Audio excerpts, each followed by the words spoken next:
Welcome back to another tantalizing episode of the Betsies pod. I'm Devin Walker. I'm Ashley Bren. And it's week 15. All right. The chips are going to fall as they may, but we have a lot to do with it as fans and as gamblers. Mm-hmm. And the red wave hit pretty hard last week for your boy. Very Republican betting slip, all red. After I eclipsed $1,000, I've come back down to earth quite dramatically. And we need a bounce back. I blame it on the mustache. Ashley, you had a decent week, but this is kind of where we hit our stride. Yeah, I made it up with the live betting. I don't know, last week was pretty wild for football. So I'm gonna do a foreshadowing situation here in your first impression, because I agree 100% that the product has gotten so abysmal that it has turned a corner. Yeah, and it's actually all good. the way back around to it's actually good. It's awesome. We'll talk about it more in the first impression, but football has gotten so bad that it's good again. Yeah, it's gotten so bad that it's good, and there's going to be a lot of these moving throughout the podcast, but all that I'm going to say is I'm going to wait. I got pasta puns for days, but they're incoming. No, I couldn't fit one in. I got brain fog. It's the Betsies pod. It's a new episode. Drop the goddamn music.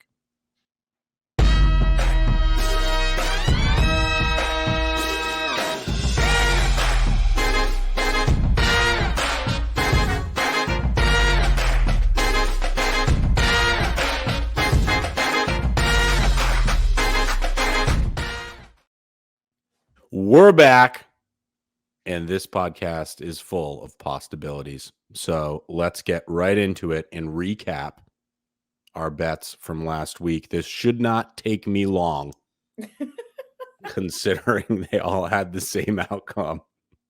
But I did have the Pats dialed, and they are back. And Bailey Zappi was outstanding on a short week, per my assumption. Love it. So we'll just do this so that we can get a full number on my ups and downs so far, but it was a down week. The Bucks, Lions, Pats, Steelers under was never going to happen. The Lions also lost, but the Pats under was over in the first half. The Raiders absolutely murdered me. Yeah. That was a tough one. Live alert Lions. I chased the Lions' tail and I never quite caught it. And of course, the Chiefs Bills over was had the worst wide receiver in the entire league not lined up offsides for the fourth time that game. Yeah. And then of course, how could I forget this? Pats, Jets, Bills all take care of business. It comes down to the Dolphins. They're up 14 with 3 minutes left in the fourth, and they find a way to lose the game, costing me a plus 1924. Bad year, good number on a bet. That would have been an insane hit too. Could have been a huge turnaround. Yeah, could have been a huge turnaround. Instead, I'm down 600 on the week, bringing me to 400 in change, positive 400 and change for the week. For the season, 414. So we don't love that. But it is what it is. And we're gonna bounce back. We will be a phoenix from the ashes. Let's check your ledger, AP, and see where you're at lifetime on the Betsies pod. Yeah, so this week for me, it wasn't bad. It wasn't great. I made up a lot in the Dolphins game with the live betting that was going on there. I'll take you through the losses. Gus Edwards, 2 touchdowns. Still chasing that anytime touchdown 2 times from one player in a game. I'm going to hit it this season, but it didn't hit last week. Sky Moore, I'm done betting on the Chiefs receivers. That's it for me. Girl dinner bet. Philly shit the bed again. Seahawks hung in there, though. Seahawks hung in there. I wasn't completely unimpressed with their performance on Sunday. But the Bucks got it done. That was a nail biter towards the end. The best of the worst, but they pulled out the W. Betting the team over with the Dolphins live strategy turned out to be successful. I'm going to double down on that again this week. We'll talk about it more later. Puts me up just a little more than breaking even for the week at plus 119 for an overall season ledger of plus 1420. Yeah, 1420 is a good number. Again, together we're still sitting at about 1800. So things have been worse. They have been better, but I'm feeling really good. I got a fresh shave. I'm back. My hair looks good. Things are happening there. We're kind of in a flow state here. So we're gonna get right into first and pren. These takes are elite. I'm just going to say that now. You guys are going to want to listen to this segment. We're going to break it off into a little bit of a dialogue as well, because I think we're both going to have a lot to say here. So let's get right into first and pren and lead off this podcast with fireworks, baby.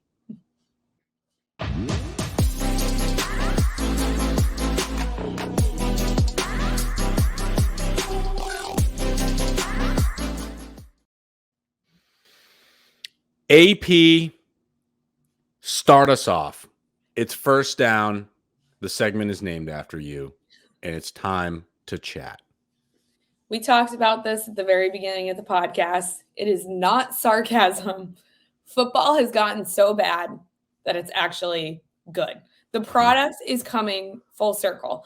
I'm talking the Bengals backup quarterback, the Titans, the Giants, the Pats.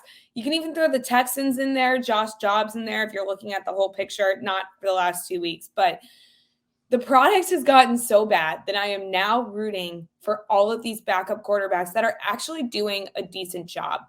And I think what I would love to see as we start to look at the playoffs and, what this means down the line, this would be the perfect year for an oopsies Super Bowl win, for an unlikely team to pull through and come in and get it done. Oopsie. Because something that I think also, impacted the Bucks 2020 Super Bowl win, with these good teams at the top, it's good teams at the very, very top, and then everyone else, they might just start knocking each other out in the playoffs. And if that happens and one of these good teams just slips up one time, we could have a really, really interesting Super Bowl matchup. Yeah. Well, they're all one quarterback injury away from being irrelevant. Right. So right. And I'm also hoping that a lot of this quarterback noise that we're seeing with the backups right now carries over into next year. I think we're seeing that a little bit with Brock Purdy right now. Last year, we thought, is this just lightning in a bottle, or is he actually going to be good? So I'm hoping that this sets up for a new era of football where you're just letting them freaking play.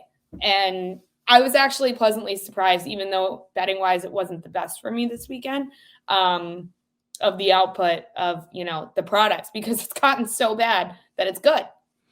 Yeah, we had a lot of backup quarterbacks just come in and start slinging it, including Zach Wilson in a big, big, big bounce back situation. The MILF Hunter took charge of his own destiny, and he was out there slinging it. And as we said, he quoted our podcast on the sideline and said, what do I have to lose? What are they going to do? Bench me again? Doesn't care. He's just out there slinging it. Yeah. Will Levis needs to get a Levi's commercial immediately. Also, he's on steroids. That is a fucking guarantee. I don't know if you guys saw the vascularity in that guy's arms. That and Jalen Ramsey coming at him like a semi truck, and he just doesn't topple over. In fact, Jalen's body actually looks like it contorted to his, which the kid's a beast, but I mean, he can't be that powerful on his own. 100% on PEDs, does need a Levi's commercial. That's my take on the Titans. It's second down, and this is the reason why I brought up a list of Italian food puns. Let's talk about it. Let's talk about it. Let's make the Giants Italian again. Yeah, baby. I'm calling Tommy DeVito Tony Meatballs because I just think it fits differently. Fun fact about me. So I'm actually originally from Jersey. And even though I'm a Buccaneers fan, my entire family are Giants fans. And they're loving this. I mean, they can't get enough. He's making the Giants Italian again. It's just like the perfect comeback story for such an abysmal team with such an abysmal start to the season. And I really hope that, this success lasts for him because it's just an awesome story for such a fitting team. And he did really well. He did a good job. This was not a win that they just kind of pulled out of their ass. And you know who got double touchdowns during that game? Saquon Barkley. So maybe that's someone I'm going to need to chase. But make the Giants Italian again. I love it. Let's go. Yeah, it was a really entertaining game to watch. They were the two best Monday Night Football games I've seen to date, and they lost me a ton of loot on my, tracked bets here in the pod. Thankfully, I am a degenerate, and I just love hammering money lines for, underdogs. So we did recoup a little bit of untracked bet money. But yeah, he's positively amazing, and there's just no way around it. He's our guy. He's Tommy Cutlets, and I think we're all Giants fans right now. Not to mention, also, brief little tidbit here, they showed this on the broadcast, won a state championship in that stadium as a high school senior. The guy's got juice. Yeah. So, let him sling it. And the coach was absolutely brilliant press conference after the game. Are you nervous at all about, his composure, whatever? Nope, not at all. Call 2 plays, let him go out there and spin it. That's what they're doing. That's what they're doing, and it seems to be working. So go Giants. Yeah, let's go. Third down, Pren, what do you got? Third down. I want to get your take on this, actually. I want to talk about this a little bit because throughout the season, and I think I talked about this on the last 2 podcasts, but throughout the season, I've been sprinkling money on Super Bowl Eagles win and Jalen Hurts MVP. And I legitimately think, I don't think it's just noise. I think there's an argument to kind of shift that to the Tyreek Hill discussion of MVP this season. So I'm torn. This kind of conflates my 2 downs, but I'm very torn as to whether I keep throwing down on Jalen Hurts and the Eagles, because I do think that they are going to get very far, if not win it all. But Tyreek Hill is making a serious debate as to why he should win MVP. And I really like the odds that it's at right now, especially with him being a wide receiver and obviously not a quarterback who traditionally win the MVP awards. I think right now it's at plus 600. And you throw $10 on that week over week, that can win you some serious cash. So yeah, the Tyreek Hill. Yeah. Tyreek Hill MVP, I'm not high on. I would have to look and see the last time a wide receiver, maybe Mike can pull this up for us, but the last time a wide receiver won the MVP, I don't know if that's the case. Also, dealing with injuries, we don't know if he's going to play down the stretch, and Miami's not going to go deep in the playoffs. So I'm out on Tyreek Hill MVP, but I'm very much in on Eagles Super Bowl. Yeah. They were my preseason pick. I'm not worried about – I mean, they went into an absolute gauntlet, right? So it was like San Francisco in a playoff revenge game from last year, fully healthy, coming in there with, like, bad intentions, and then you got to go to Dallas, and it's real tough to beat a divisional opponent 2 times in a single year. So, well, in the regular season, that is. So I'm not really affected by this. I think the Eagles will bounce back. This is a big week for them. They've got a decent Seahawks team in Seattle. Yep. They do have an explosive offense. We'll see what they can kind of game plan for to stop DK and Lockett. But, Geno, questionable right now. It's a game they should win. They get back on track. I think that Eagles team will start rolling. I still love them to win the Super Bowl. Yeah. I fired on them actually early this week. I fired on them again this with week a is a futures good week. ticket. This week is a good week to fire on them because I think with a lot of the teams. So, and again, we talked about this a little bit last week, but the Eagles had a 6 or 7 game stretch that was near impossible. And we're seeing these 2 losses on the tail end of that schedule. Yeah. And now going into these next 4 games, the Eagles' schedule eases up a little bit, but Dallas, Ravens, 49ers, they've all got a lot of challenging teams that they need to overcome that the Eagles just tackled. So they're coming off, 2 losses in a row. First time they've lost 2 in a row. And Jalen Hurts' career in the NFL actually, or no, wait, I don't think that's actually true. Is it? They've probably lost 2 in a row, but the part of this that makes me the most confident in this is I still think they're going to get home field, and I still think the playoffs are going to go through Philly. Yeah. And that's a problem for San Francisco and the Cowboys to have to go to Philly and play in weather deep in January. That's just it's just going to be a problem. They're just they're not going to be used to that style. The fans are fucking outrageous. So you're going to see Philly win out here is my prediction. I don't think they lose another game. I think they win the NFC and they get a, first round bye in the playoffs run through Philly. That's been my prediction. It remains my prediction. Yeah. And at that point, if you got to go there and play those Eagles with Jalen Hurts, I don't like a lot of teams' odds. Yeah, that's fair. And, this is a good week to double down on that because to your point, I do think they're going to start winning again. And if they end up winning the Super Bowl, they're not going to lose again. Those odds are only going to go down. Oh, for sure. They're right after they beat the brakes off the Seahawks, though they're gonna drop again. Yeah. You've got another fourth down situation here. You can't get off Brandon Staley. How are you feeling now? What's going on with the Steelman? I'm just honestly, I'm mad. I'm mad for Justin Herbert and I'm mad for the Chargers. That's a legitimately good team. I think that Justin Herbert now being out for the season is the nail in the coffin and getting Brandon Staley out of Los Angeles. They could have done this earlier in the season. They didn't. He's been playing with that stupid middle finger taped up for pretty much the whole season now. So it's not like, reports might be different, but the way that I'm seeing it is that they decided that they knew where their season was going to go. They're taking the L. They're benching him for the season so that he can get healthy, which they should have done a while ago. I don't know what the recovery time is on that kind of surgery, but he needs to be the next move that the Chargers make if they want a legitimate shot at being an actual threat when it comes to the playoffs and to be a Super Bowl contender, because they have the talent, but they're not utilizing it. And I think it all comes down to Brandon Staley.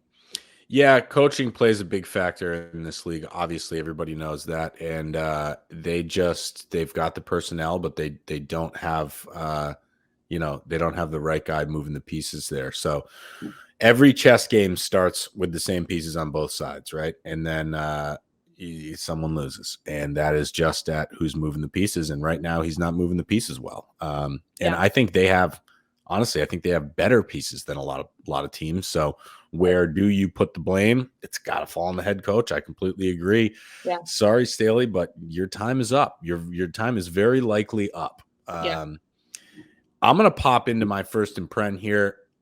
Patrick Mahomes wants to talk to the manager. I put a meme up on my Instagram of him with a Karen haircut. That's exactly what he was.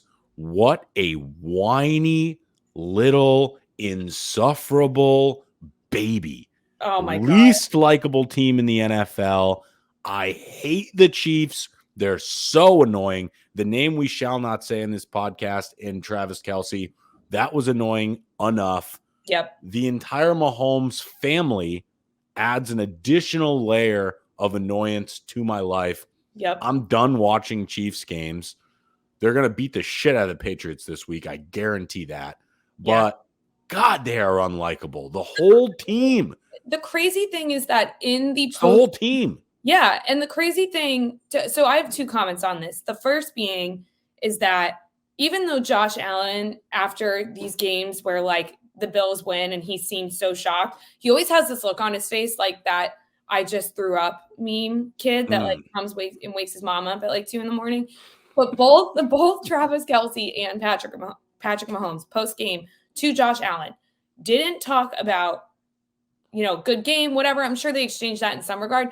Both of them talked about their own personal performances in that loss. They didn't congratulate him on, a win against a longstanding rival. Like, that to me is telling, number one. The second thing that just really fucking pisses me off is that post game in his interview, Patrick Mahomes, he admitted that wide receiver was offsides. He knows. He just didn't want him to call it. Yeah, and he was like, but they haven't called it the whole game. And when was the last time you saw that call? Me? Doesn't mean it's not a foul. Doesn't mean it doesn't get called back. Like, are you out of your mind? Do you know how many times you've been bailed out this season alone, and you finally get a rightful call that all of America can see, and your panties are in a wad about it? Like, come on, dude. Really? Yeah, he wants to talk to the manager, and he's going to. And I guarantee you that they don't get another bad call against them for the rest of the season, because the NFL is a product and they need the Chiefs to, this is very similar to the Lakers winning the in-season tournament. It was fucking clear as day. We all saw that one coming. Yep. So, I mean, it is what it is. They're just a really unlikable team. Chris Jones is a fucking idiot. Patrick Mahomes is a Karen, and Travis Kelce doesn't know what he is. He's doing, complete, total sellout. Congratulations, you're getting your bag. At what cost? I think he's going to retire soon. Honestly. I think he's going to go try to play in the fucking Live Golf League. He wants that Saudi money. The guy's got absolutely no morals. Fuck that whole team as a franchise. And I hate the Chiefs. Moving on.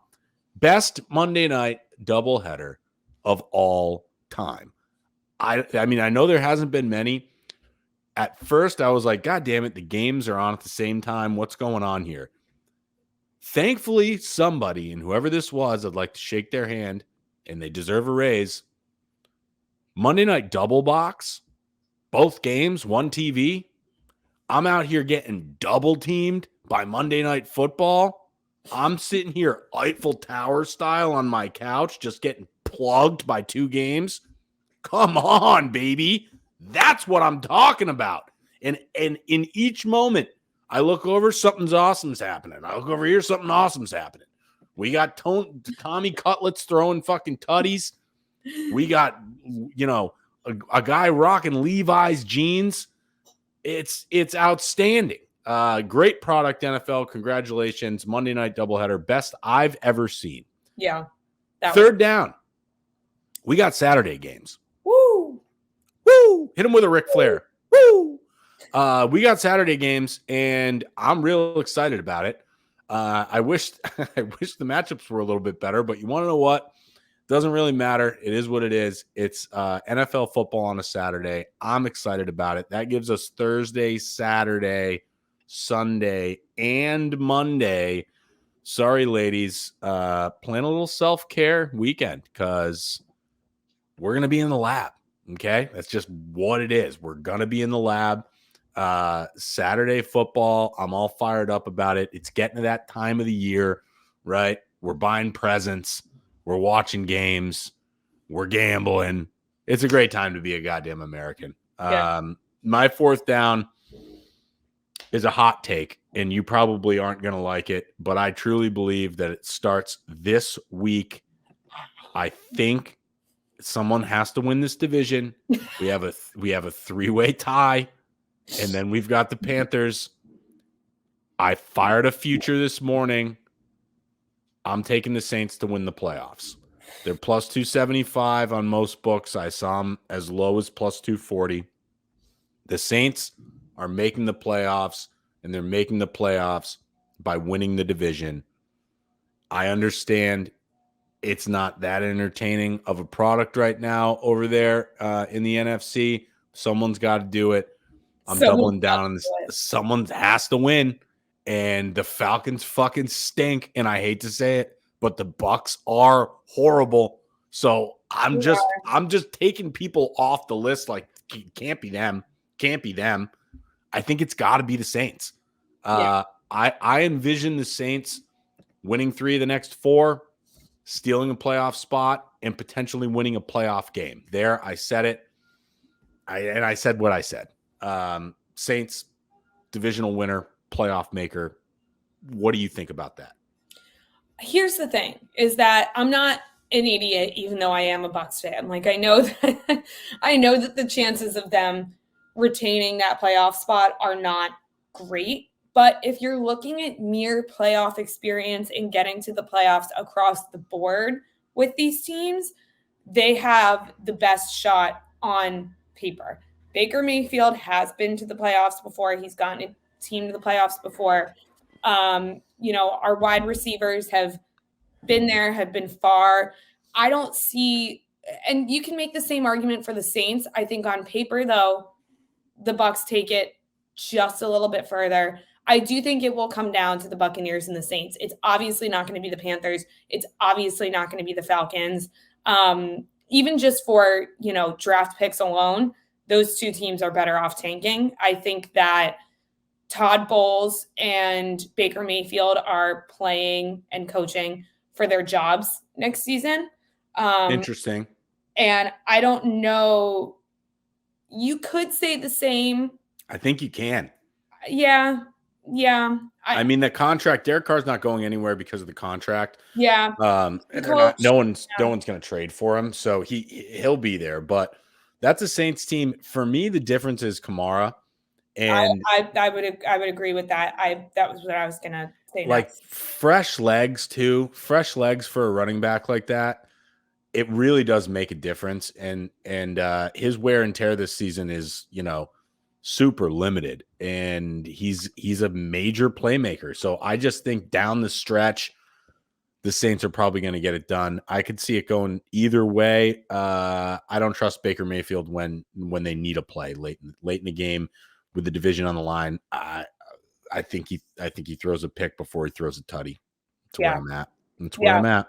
Well, and the other thing that I will say, and then we can move on, is that the other big glaring problem for the Saints who is also playing for his career right now is Mike Evans, because Mike Evans doesn't have a contract next year. He's getting old. He wants to make a deal with the Bucs. Say that again? He's an old geezer. Yeah, and he wants to make a deal with the Bucs that make him a Buccaneer for life, aka he'll play for a handful of more years before he retires. I don't think that other teams, he'll go somewhere, but he'll need to prove himself, which is a ridiculous statement in itself, but he'll need to prove himself on another team in order to get the money that he wants. Like, his best bet is to finish out strong with the Bucs and meet somewhere in the middle of what he's actually looking for, because I don't think he's going to get it from another team. So I do think that the Bucs, I think Alvin Kamara's challenge is Mike Evans, and I think Mike Evans takes it a little bit further. But that's fair. We'll see. That's fair. One of us will be right. I know that for damn. It's not going to be the Falcons. It's not going to be the Panthers. One of us will be right. Yeah. We know it's not going to be the Panthers, and we know a few other things, and that is we're going to win some goddamn bets this week. So let's get into our tracked bets, our best bets of week 15. We got music for this? I think we do. I think so.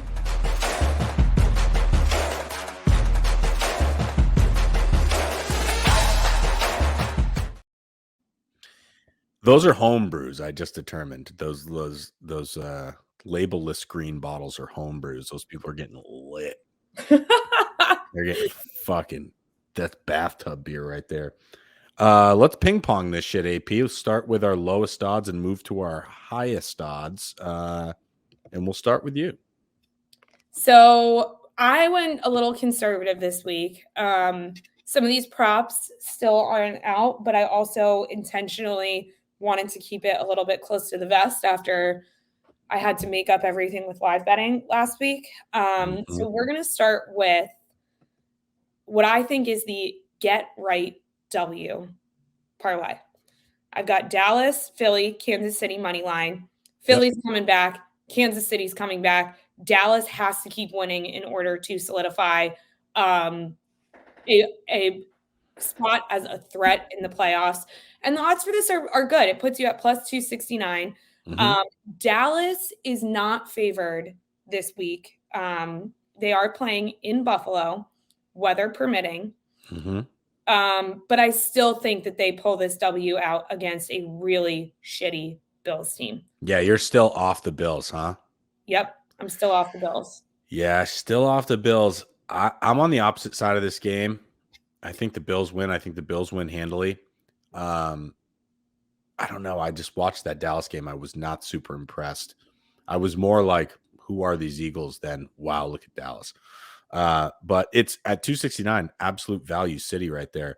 I'm taking a similar style bet of all money lines. These are all favorites, quad favorite money line parlay. Mine's coming in at plus 247. So similar odds, similar style.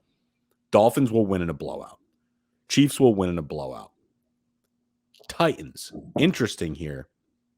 The Texans have lost their entire offense. Yeah. They looked real bad last weekend. And yeah, CJ Stroud is in concussion protocol. We don't know if he's going to play. That's enough for me. Yeah. Ride the hot hand. Give me Titans money line. I already said it before. I think the Saints win 3 of the next 4, including this week. Give me Saints money line. Put it all together. Dolphins, Chiefs, Titans, Saints money lines plus 247. Love it. I like it. Will love it. Let's go to you with your second tracked bet of week 15. Yeah, my second track bet, little bit higher odds. I'm taking Pittsburgh money line and the Minnesota under at 16.5. This puts us at plus 322. Steelers, Mike Tomlin isn't going to lose another game. I don't know if I necessarily believe in the team, but I believe in Mike Tomlin, and that trumps my.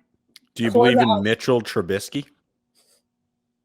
Because that's the quarterback. I believe in Mike Tomlin. I'll leave it at that. I believe in Mike Tomlin. So I do think that they get this one out. I don't know. It's going to be interesting to see if he'll get his first losing season with the Steelers, but I do know it's not going to happen without a serious dogfight. So I do think they're going to pull out this win. Their schedule gets much harder towards the end of the regular season, and I think this is one of their last chances to get a W. Minnesota under, we've got the third string quarterback, Minnesota, starting this week. We saw the abysmal performance last week of the Vikings scoring a mere 3 fucking points. So I think this under is a lock, and I like these odds. So I have to do a little bit of research right now. I don't know if Dobbs is starting or not. I don't think he is. Oh, Jesus. This change. Yeah, no, they're going to start Nick Mullins, aren't they? Yep. Okay. Didn't hear that. So I guess this translates nicely into my next bet, which was titled In Dobbs We Trust. I'm an idiot. And I think now it's going to have to change it to In Mullins We Trust. Because your boy has got the Raiders Chargers under and the Vikings money line. I was wondering why the Vikings money line was where it was against a pretty bad Bengals team with a backup quarterback, and now I know. This is so bad because they're in all my bets. Oh, they're in all my bets. I'm happy to be of service. That's why we have this podcast. Yeah, don't make the same mistake I did. Dobbs is not starting. You got Nick Mullins, everybody. Nick Mullins. Wait till you see my other bets. All right. Well, it comes in at plus 407. It's Vikings money line and the Raiders Chargers under 34.5. That's what you get when you put your bets in 45 minutes before the filming of the podcast. Moving on, third tracked bet for AP. What do you got? Third track bet. This one is the highest of the week at plus 550.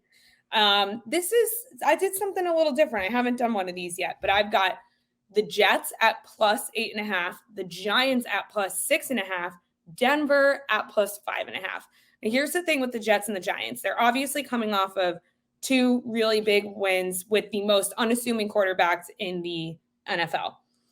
I don't necessarily think that carries them to other victories, but I do think that they'll keep it close. And the reason being is because Zach Wilson and Tony Meatball are playing on the same wavelength right now. And that's that they have nothing to lose. So if they keep playing like that, because they truly have nothing to lose. Like if it's a blowout loss, everyone's expecting it. If they keep it close, they're playing for careers next year. And they've got nothing to lose.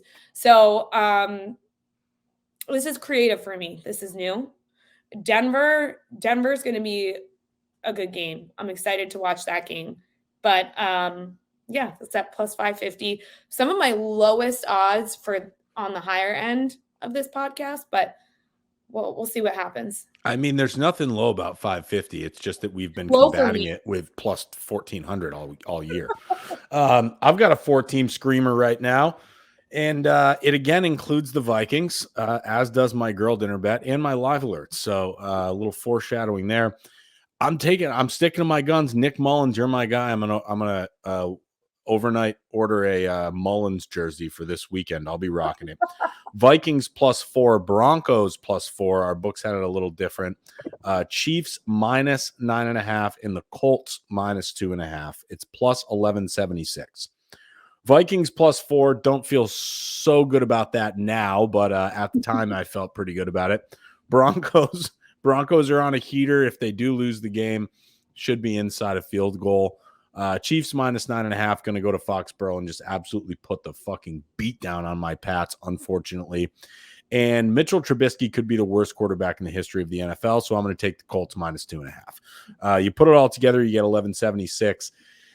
Again, tread lightly with the Vikings. Didn't know. I just saw I got a preview of the live alerts. Wow, I can't wait for this. Okay. Yeah, and I'm going to stick to my gun, too, because they're going down. Yeah. Let's get right into the live alerts. Why not? Hit them with the sirens. Let's just bury me now.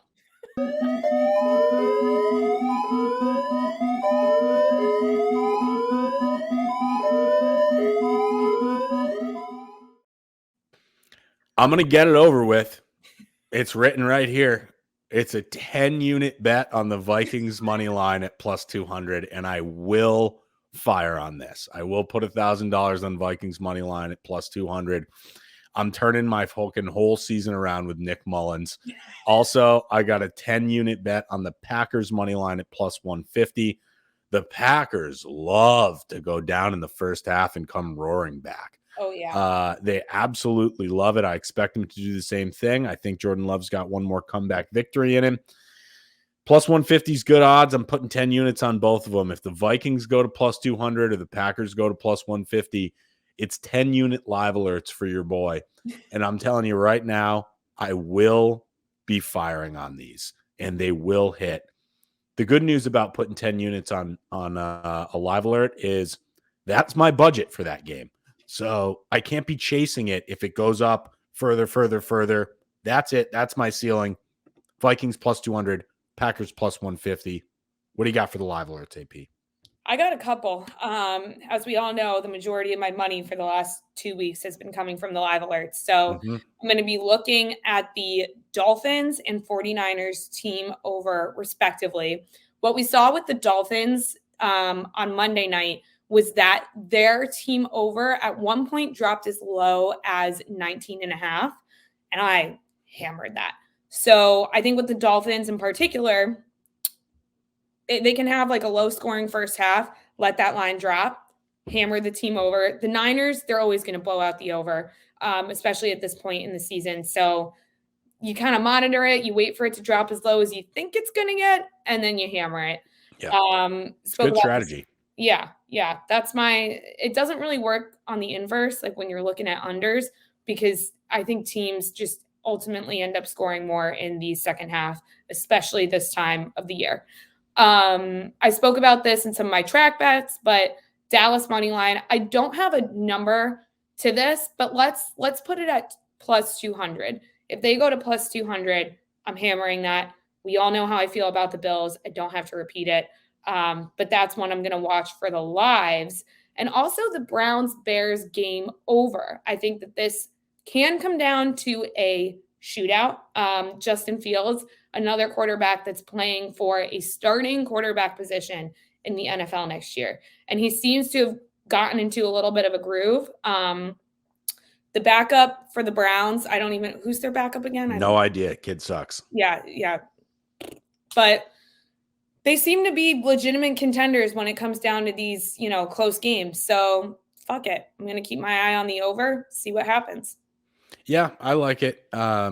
This game is one that I targeted as well, and I think the Bears pull it out, which is actually a really nice segue into our charcuterie board girl dinner bets of the week. Let's see that graphic, and then we're going to fire these things up. Let me get this straight. Don't ever need no man to tell me what to do.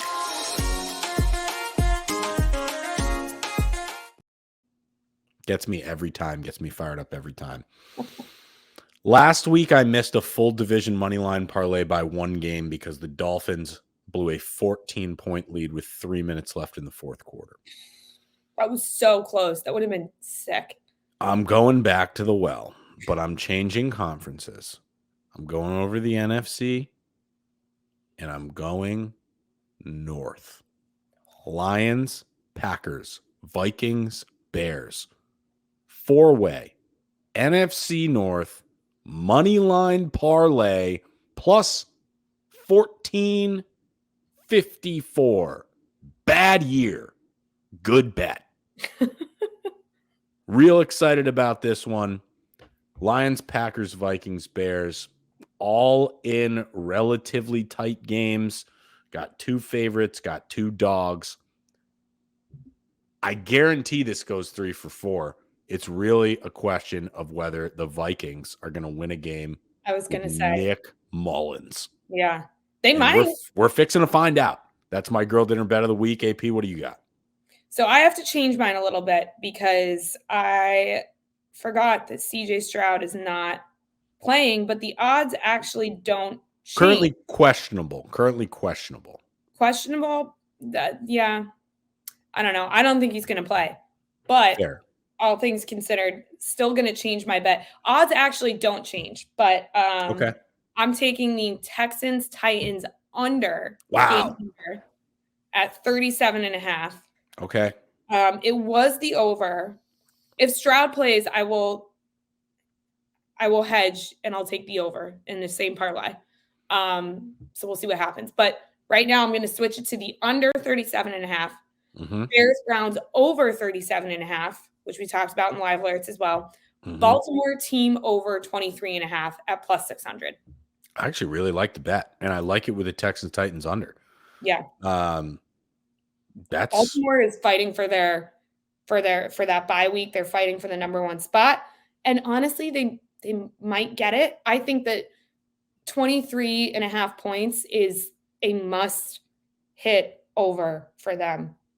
They've got to pull all the stops and whistles through the rest of the regular season. Yeah, you're looking at 4 scores. There should be no problem for them. And, Baltimore's been firing, and they're not afraid to go for it on 4th down. Everything, they have the best kicker in the league.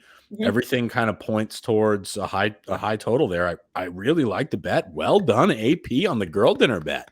I'll be tracking. Absolutely. You've convinced me. And that's going to wrap it up for this week's episode. We were a little low energy, but you want to know what? You can't fucking be on fire every goddamn week now, can you, everybody? I'm going through a little bit of mustache withdrawal, so my apologies for the lack of energy there. In conclusion, I'd just like to say Patrick Mahomes is an absolute douche. I'm Devin Walker. I'm Ashley Bren. And you all are outstanding. Thanks for listening to the Betsies pod. We'll see you next time.